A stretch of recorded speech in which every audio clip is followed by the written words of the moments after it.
Hi, my name is Chris Spice and it's freezing cold, so let's get this done as quick as possible. This is a comparison of the DJI Osmo Action and the DJI Action 2.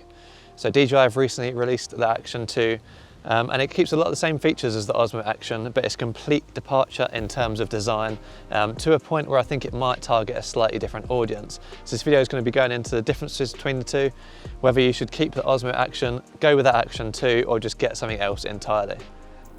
So one of the main differences between these two cameras is the design. As you can see, the original Osmo Action is more of that standard action camera feel. It's actually one of the first to introduce the front screen as well, which is very helpful if you're sort of filming yourself. The Action 2, however, is completely changed the design. And as you can see, it's more of a modular design. This is the main module, the camera module here, and you can attach the front screen module like so. The front screen module this time is actually touchscreen, whereas on the original Osmo Action, the front screen was not touchscreen. The original Action definitely feels more durable, like it survived a fall, but you only have to watch Potato Jet's video on the Action 2 to see it's a bit more fragile than your standard action camera. For people that actually use action cams for action, you should bear this in mind, but if you do buy the waterproof housing, then that should help. And talking about the waterproof housing, only the camera module itself on the Action 2 is waterproof because the screen module has lots of open ports, etc. So if you do want the front screen and waterproofing, you kind of have to go with the waterproof case as well. This bumps up the price to a considerate amount, all things considered. I don't know why they couldn't have just added ports similar to the original Osmo Action that were covered and waterproofed. In the same way, the Action has this battery which is built-in water protection but pops out so you can replace it if you need. The Action 2 switches to a built-in battery, so you can't just take it out and remove it.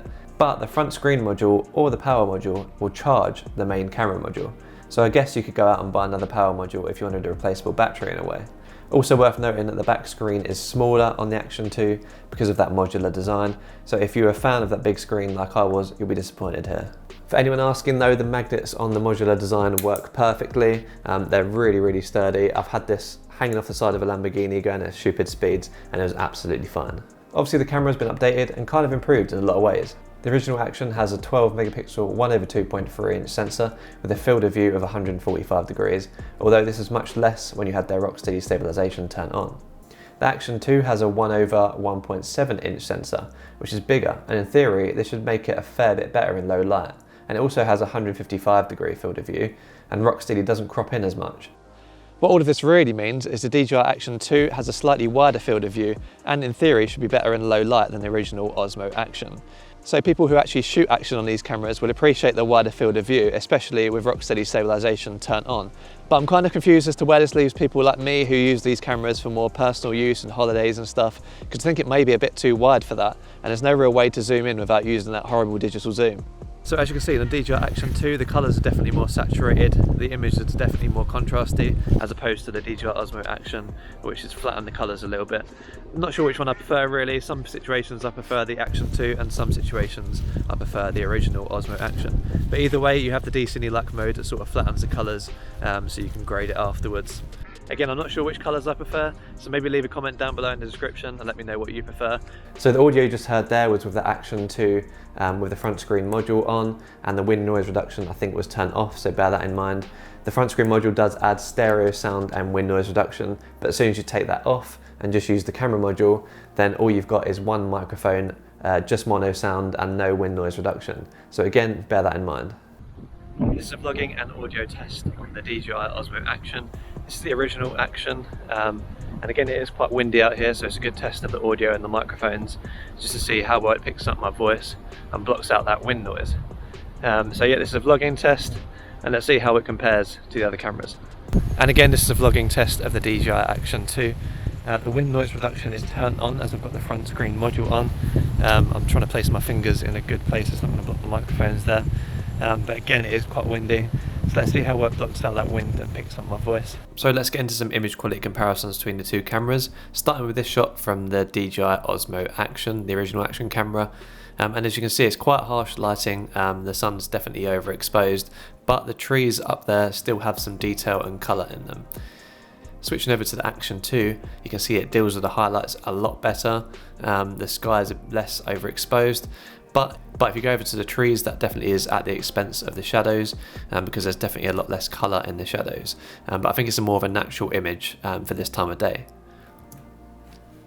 Moving on now to this shot of the park, and you'll see the main differences between these two cameras, mainly how it deals with highlights, and also the wide angle of the DJI Action 2 definitely makes a difference to the shot. In the comparison video, you'll see that the Osmo Action is definitely a little bit brighter, but I think it looks more natural in the Action 2, and I also think it's a bit sharper as well. The next video is another sunset one. We're doing a bit of movement here as well. Check out in particular the top left corner and the top right corner, where the top left corner is quite overexposed because a lot of highlights over there, and the top right corner is quite a dark area, and the Action handles both of these quite well. Whereas if you move over to the Action 2, again, it brings the highlights right down and doesn't overexpose that sky, but at the expense of the shadows in the tree on the right. Now over to the shot in the marina, and we're doing some walking here, and the main difference you'll notice is the kind of stabilization and how it looks like you're moving a bit faster because of that wide angle lens. There's not too much of a difference here, but again you'll notice there's a slightly bit more detail in the sky on the Action 2, and again I do think it's sharper as well. And then finally, this shot of the marina here really shows the differences in focal lengths between these two cameras, with the Action 2 being a lot wider. Again, in a side-by-side comparison, the Action 2 definitely looks sharper. I'm not sure whether this digital sharpening kind of ruins the image. DJI definitely have a reputation for it, but I don't mind it too much either way. So let's get onto the features of these two cameras, and I've seen a lot of YouTube reviewers saying that the Action 2 has introduced a ton of new features, it's so much better, but actually I think they've removed more features than they've added. So with the Osmo Action you could do HDR shooting, you could do motion lapse, you can do burst shooting, exposure bracketing, and they've removed all of this in the Action 2. I also loved on the DJI Osmo Action that you can set your own custom modes and switch to them in the quick switch menu. So it's really easy to get to your most used modes. And again, they've removed this in the DJI Action 2. And I don't really understand why they keep removing things. Hopefully they'll add it back in a firmware update, as I really enjoyed that. But yeah, there are a couple of things that Action 2 has added.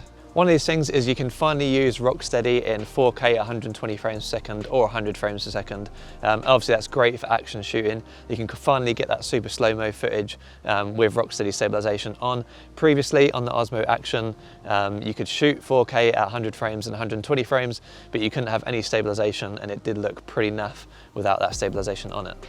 And one of the other features they've added is Horizon Steady, which basically keeps the horizon level even if you're moving the Action left and right like that. This is available at 2.7K up to 50 frames per second, so you can't get it in 4K, and there's also a big crop as well. So I'd say if you're after action camera that's packed with features, the original Osmo Action might be the choice at the moment, but DJI are known for adding features in firmware updates afterwards, so the Action 2 might still get some of the features missing. And one more thing to note, yes, overheating is definitely real on the Action 2. I managed to get about 12 minutes of footage in 4K at 50 frames per second. That's with the overheating control turned off. With the overheating control turned on, I managed to get about 29 minutes of 4K at 50 frames per second, but it did split it into smaller clips. After both of these tests, the camera was extremely hot. I couldn't pick it up with my bare hands, and I could have fried an egg on it. So just bear in mind that if you're recording for long periods of time, this may not be the camera for you, unless those recordings will be in 4K at 25 frames per second with overheating control turned on, then you may get about an hour. So which one of these two should you have? If you've already got the Osmo Action and you're happy with it, I don't think there's anything revolutionary in the Action 2 that should make you upgrade. But if you do a lot of action, you're definitely going to appreciate that wider angle lens with Rocksteady, and again the Rocksteady in 4K at 100 and 120 frames. But you're definitely going to want to buy a case for it because I don't think this is going to take much of a beating. So I think the decision between these two should be based on three things. One, do you shoot a lot in low light? If so, the Action 2 is definitely a better option. Two, do you prefer the action camera wide look, or do you prefer a more regular look? If you prefer a more regular look, then the Osmo Action is definitely better for you. And three, would you benefit from that Rocksteady in 4K at 100 frames and 120 frames? Again, a great feature, and if so, then the Action 2 will be for you. But if you don't shoot all that much low light footage, you're happy with that narrower field of view, and you're happy filming most of your content in 4K at 50 frames per second, then you'll definitely still be happy with the Osmo Action because it's still a great camera. That's been it from me. If you found this video helpful or informative at all, then hit that thumbs up button down below. And if you appreciate that I filmed this in the freezing cold and I can't feel my hands, then subscribe for more videos like this on cameras and tech that helps you film on the go. Thanks for watching, and I'll see you in the next one.